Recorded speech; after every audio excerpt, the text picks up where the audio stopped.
Wow, ও মাই god, শ্বশুর বাড়িতে তো কি খাটও আছে। এই শুনেন, এই খাটটা কি আমাদের থাকার জন্য দিছে? আরে হ্যাঁ, এই খাট আমাদের থাকার জন্য। দাঁড়ান 1 মিনিট, আমার লগে কথা কইয়া লই।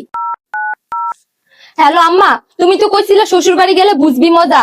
ওই শ্বশুর বাড়ি তো দেখে এখন শোয়ার লেগে খাটও দিছে। আচ্ছা আচ্ছা ঠিক আছে, তোমার লগে আমি পরে কথা কইতাছি। আচ্ছা আচ্ছা রাখি। অনেকক্ষণ যাবত তো আমরা গল্প করতেছি, গল্প করলে কি পেট ভরবে? ভরবে না। চলো আমরা দুইজনে মিলে একসাথে খাওয়া দাওয়া করে আসি। আল্লাহ, শ্বশুর বাড়িতে কি খাওয়ানো দেয়? আজব তো, খাবার দিবে না কেন? তাহলে কি তুমি না খেয়ে থাকবে নাকি? আল্লাহ, তাহলে তো ভালোই, বাড়ির মতোই, খাইতেও দেয় শুইতেও দেয়। আরে হ্যাঁ, বাড়ির মতোই। ওইটা তুমগো বাড়ি আর এটা আমগো বাড়ি। আরে পাগলি, হয়েছে, চলো আর গল্প করা লাগবে না, ক্ষুধা লাগছে, চলো খাইতে চলো, আসো। ও আল্লাহ, ও জামাই, ওইটা কি? আরে ওইটা ওয়াইফাই। আল্লাহ, শ্বশুর বাড়িতে তো কেউ ওয়াইফাই আছে, তার মানে আমি সারাদিন মোবাইল চালাতে পারবো। ওইখানে সারাদিন মোবাইল টিপলে আম্মু খালি আমার বকাই দিত, আর এখানে আমি সারাদিন শুয়ে শুয়ে খালি মোবাইলই টিপবো। আরে পাগলি, ওরে চলো চলো, এখন খাইতে চলো, তাড়াতাড়ি চলো। ওয়াও, শ্বশুর বাড়িতে দেখি বেলকনিও আছে। আরে হ্যাঁ, বেলকনিও তো আছে।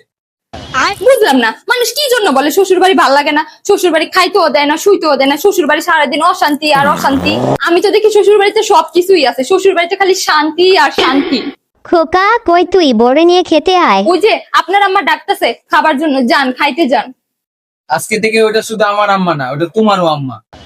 শ্বশুর বাড়িতে আম্মাও পাওয়া যায়? এখানে দেখি কোনো কিছুরই অভাব নাই, সবকিছুই আছে।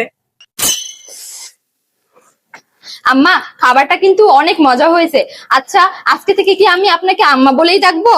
আরে হ্যাঁ, আমি তো তোমার মায়েরই মতো, আজকে থেকে আমাকে মা বলেই ডাকবে, বুঝছো? আল্লাহ, শ্বশুর বাড়িতে দেখি আম্মাও পাওয়া যায়। আম্মা, খাবারটা কিন্তু অনেক মজা হয়েছে। কালকে থেকে রান্নাটা আপনি কইরেন, আমার অনেক ঘুম পেয়েছে, আমি এখন ঘুমাতে যাই। কি, কালকেও আমার রান্না করা লাগবে? আরে এমনি পাগল নাকি? বৌমা, ও বৌমা, উঠো, রান্না করা লাগবে। হ্যাঁ, এই সকাল সকাল আমাকে রান্না করতে হবে? এরা তো দেখি আমাকে শান্তিতে একটু ঘুমাতেও দিবে না। ও খোকা, তোর বউরে একটু ডাইকা দে, রান্না করতে হবে। এই ওঠো, আমার তোমার রান্না করার জন্য ডাকতেছে। এই ওঠো। তোমার আম্মা আমারে রান্না করতে বলতেছে, আমি কি সকাল সকাল উঠে রান্না বাড়া করবো? তুমি এই বাড়ির বউ, তা তুমি রান্না করবে না তো কে রান্না করবে? কেন, আমি যারা আম্মা ডাকছি সে রান্না করবে না? বাসায় তো আমার আম্মা নিজেই রান্না করতো। আরে এটা তো তোমার আম্মা শাশুড়ি, আর বাসাতে তো এটা তোমার আম্মা।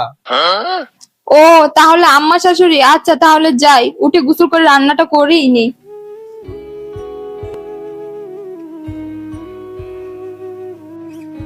এই শুনেন, আপনার আম্মা দিয়ে আমার মাটির চুলায় রান্না করতে দিছে। ও, আম্মা তো মাটির চুলায় রান্না করে। কেন, আপনাদের তো গ্যাসের চুলাই আছে।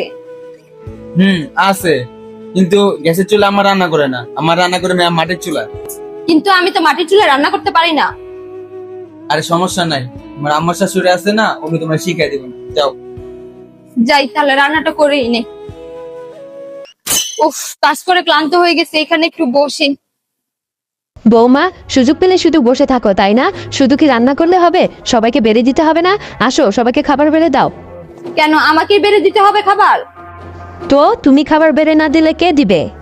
কেন, আপনাকে না আম্মা ডাকছে? বাড়িতে তো আমার আম্মাই খাবার বেড়ে দেয়, আপনি খাবারটা বেড়ে দেন।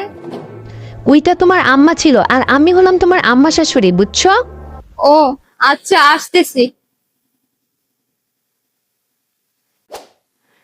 আম্মা, আমি তো সবাই খাবার দাবার বাইরে দিছি, সবাই তো খাবার খাইছে, আমি তো খাবার খাই নাই। আমাকে কি খাবার বেড়ে দিবেন না? আপনারা তো আমাকে খাবার খাওয়ার জন্য একবারও ডাকলেন না। কেন, পাতিলে কি খাবার নেই? তোমার খাবার তুমি বেড়ে খাও। খাবার শেষে সমস্ত প্লেট বাসন ধুয়ে দিও, আর হ্যাঁ, ঘরটাও ঝাড়ু দিয়ে দিও। সবকিছু কি আমাকে একাই করতে হবে? হ্যাঁ, তোমাকে একাই করতে হবে, কারণ তুমি এবারের বউ। বাড়ির সব কাজ তোমাকে একাই নিজের হাতে করতে হবে। ও মোর জ্বালা, শ্বশুর বাড়িতে খাওয়ান আছে কিন্তু কেউ খাওয়ান দেয় না।